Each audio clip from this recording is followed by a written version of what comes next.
Hello everyone, Charles Watts here. Welcome back to Inside Arsenal and welcome to the Emirates Stadium, a very wet Emirates Stadium. The wind and the rain is still driving down in front of me, but it has been a very, very good afternoon here at the Emirates. Arsenal beating Nottingham Forest 3-0 to end that four-game run without a win in the Premier League, and they ended it in very good fashion. I would go as far as to say this was probably Arsenal's best 90-minute performance of the season.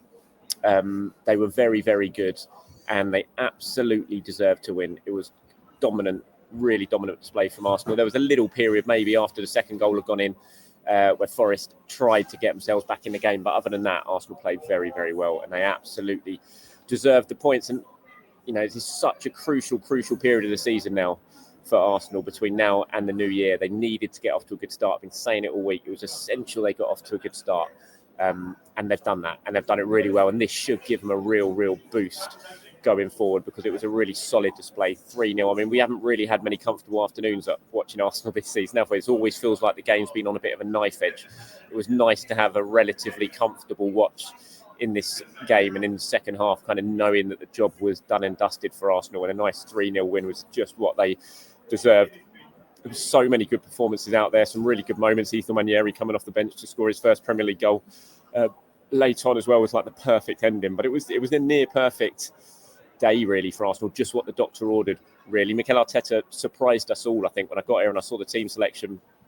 You know, it couldn't have been further than what I was expecting. Of course, there was no Thomas Partey, there was no Declan Rice. I'm actually watching Declan Rice right now. He's right in front of me, doing a bit of a sort of, I don't know what you would call it. It's not really a warm down because he didn't play. He didn't even come off the bench, but he wasn't fit as far as I'm aware. He was on the bench, but there'd been a discussion and it was pretty, and they decided it wasn't worth risking him, but he was on the bench just in case. But right now I'm just watching him with a member of the fitness staff running up and down the pitch. Basically, maybe he'll be okay for Tuesday night in the Champions League. We'll have to wait and see on that. But he was left out. Kai Havertz was left out. Thomas Partey was left out. Trossard played on the left ahead of Gabriel Martinelli. You had a midfield of Jorginho coming in from the cold, really, and starting with Mikel Merino and Martin Odegaard. You had Trossard on the left, like I said, with Jesus up front and Bukayo Saka. So on my predicted 11 this morning, completely wrong, as I imagine pretty much every single person's predicted 11 would have been. It was a bold call by Mikel in such a crucial game, but it worked. Absolutely worked. Jorginho came on with brilliant in the first half. Jorginho, it was a performance which made you sort of sit there and just think, why haven't we seen more of him this season? We've been saying it. Well, I've been saying it. You know, I've been really surprised at the lack of minutes. And I know lots of you have been saying it in the comments as well. You know, the lack of minutes of Jorginho has been really surprising, and seeing what he did when he was on the pitch from the start in that first half just kind of made you question again, why have we not seen more of Jorginho? He went off at half time because he got a yellow card, quite unlucky to get a yellow card as well. And I think Mikel was clearly pretty nervous about that yellow card. And he replaced him with Thomas Partey at half-time, which was probably a sensible decision. But that 45-minute from Jorginho was excellent. Martin Odegaard, I mean, we've all said it, haven't we? We know how much Martin Odegaard means to this Arsenal team and the difference that he makes. But just watching him today and the link-up with him and Saka and Timber down the right-hand side, it's just, his absence has been so hugely felt by Arsenal. And you can see what an impact he makes and how much of a better team they are when he is in the side. He was absolutely exceptional today. Bukayo Saka was fantastic as well. During Timber, as I said, was really good down that right-hand side. It was just a really balanced performance, I thought, from Arsenal. Even the left-hand side, I thought Trossard Merino played well. Trossard, there was a lot of question marks when you saw him in the starting 11. He hasn't been playing well before the international break, but I thought he played well today. And that left-hand side was really well balanced.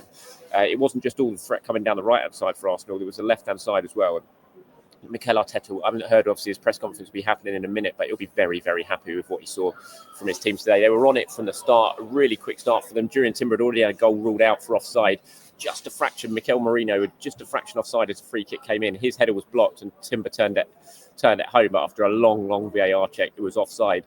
But Arsenal didn't have to wait too long to get themselves in front, 15 minutes in fact, and what a goal by Bukayo Saka. And this is what I'm talking about, the sort of link-up play with him and Martin Odegaard and how much Arsenal have missed that. It was really, really good down this right-hand side. Jorginho played his part, getting the ball out to Saka. He gave it to Odegaard. Really clever ball from Odegaard to give it back to Saka. And then he worked his way into a shooting position, basically running along the 18-yard box.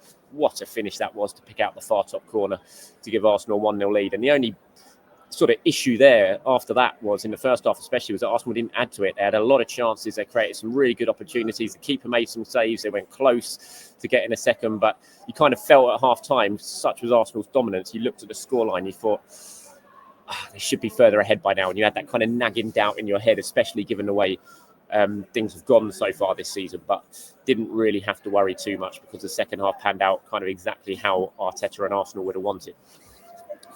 Thomas Partey came on at half-time for Jorginho, as I said, that yellow card, obviously playing on Mikel Arteta's mind, and within 6 minutes, Partey had made it 2-0. It was such a good goal by him on the outside of the box, curled it into the far corner. You know, remember the goal he scored against Spurs a couple of years back? It was kind of like that, but instead of putting it into the near post, he whipped it and curled it into the far post. It was Bukayo Saka with the assist, so a goal and an assist for Saka.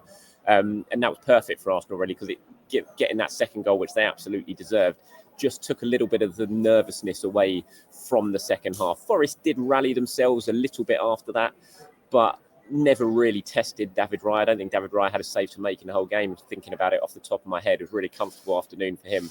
And then Ethan Nwaneri came on with Raheem Sterling with about 10 minutes to go. Saka went off, Odegaard went off, and the two of them combined to make it 3-0. Sterling getting down the right-hand side, cutting it back, and Nwaneri, who had just curled a really good effort wide about 2 minutes before that, slotted into the bottom corner for his first Premier League goal. He's only on the pitch for 10 minutes, and yet he had that one effort which curled just wide, and then he scored. You know, that's how you make an impact, isn't it? And that's what he's all about, Nwaneri. Every time he's on the pitch, just seems to want to make something happen.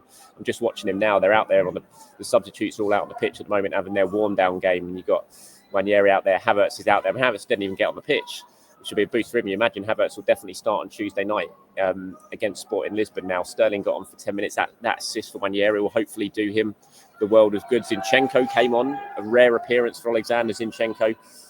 They're all out there right now having their little warm-down session. But interesting to see what Mikel does for that Sporting Lisbon game in terms of what changes he was making. I would definitely think that Kai Havertz will be coming in from the start. Surprised to see Havertz. Like I said, surprised to see him on the bench. Like I said, we haven't heard yet what Mikel Arteta has had to say, if there was any sort of injury reason for that potentially, but we shall wait and see. But on the whole, it's been a perfect day for Arsenal, a very rare perfect day so far this season, a season littered with things that have gone wrong. But today, for the first time in a long time, I think everyone can go home feeling very, very satisfied with what they've seen from their team. Right, let's move on to some player ratings now, shall we? For as you can probably understand, they're going to be pretty high across the board. I gave David Raya a 6 out of 10, which maybe is a little bit harsh because everything that he did very well. He just didn't have to do much at all. Like I said, I can't think of a save he had to make off the top of my head. I haven't got the stats in front of me if they had any shots on target, but I can't think of a save that David Raya made. But as usual, he swept up really well with his feet, or whenever the cross did come in, he gathered it. Gathered it pretty well. So giving him a 6 out of 10. Maybe I'm a little bit harsh. Maybe he could have got a 7.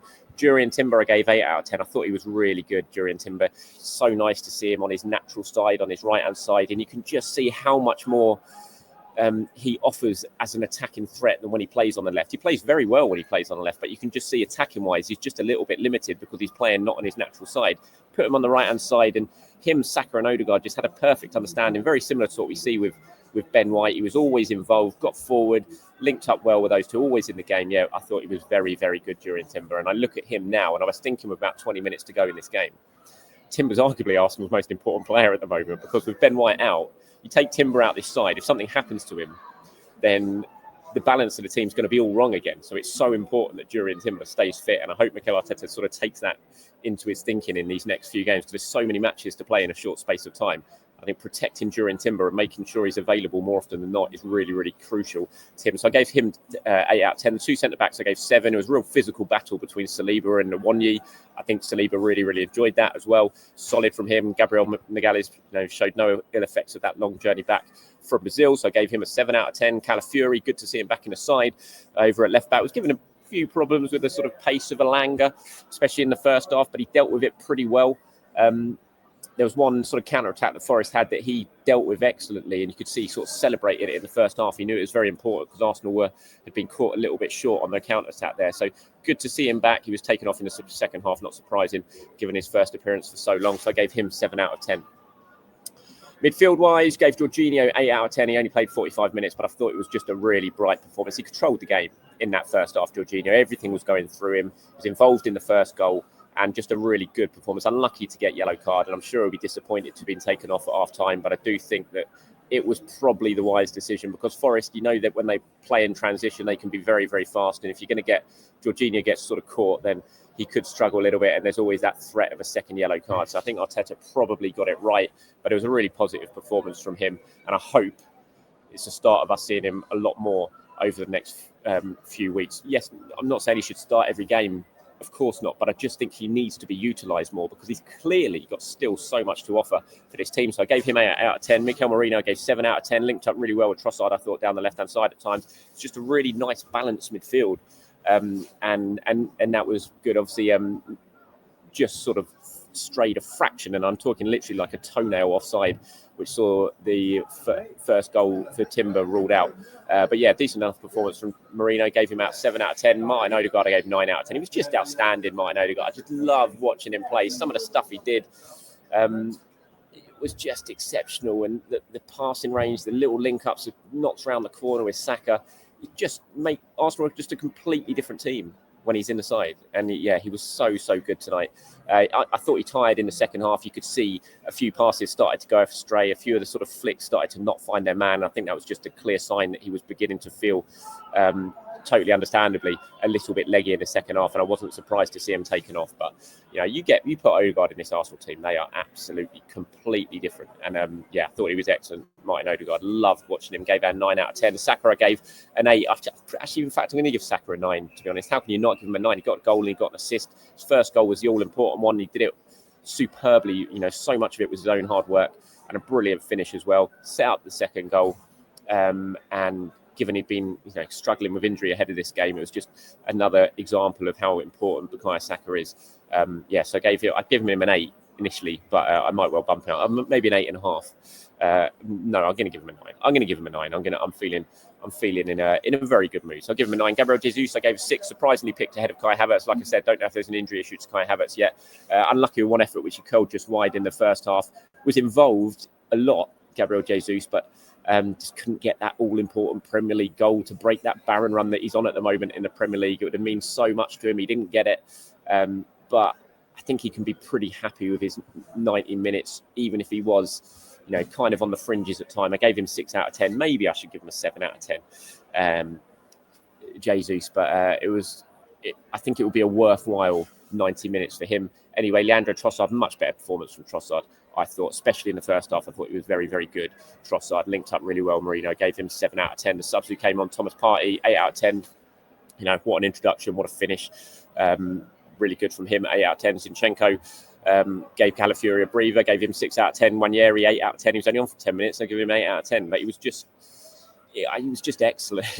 Just the one that he put wide, the way he worked himself in that shooting position, is just a player full of confidence. There's just no worry about him when he comes on the pitch, and I think that's the best thing you can say about him, is that he just looks perfectly at home in this environment. 8 out of 10 for him. Sterling, good assist for him. Hopefully that will do him the world of good as well. Gave him a 6 out of 10. Kivior only on the last few minutes, so not going to give him a mark. Mikel Arteta, I'm going to give 8 out of 10 for Mikel Arteta. He made some bold calls, surprised us all with his starting 11.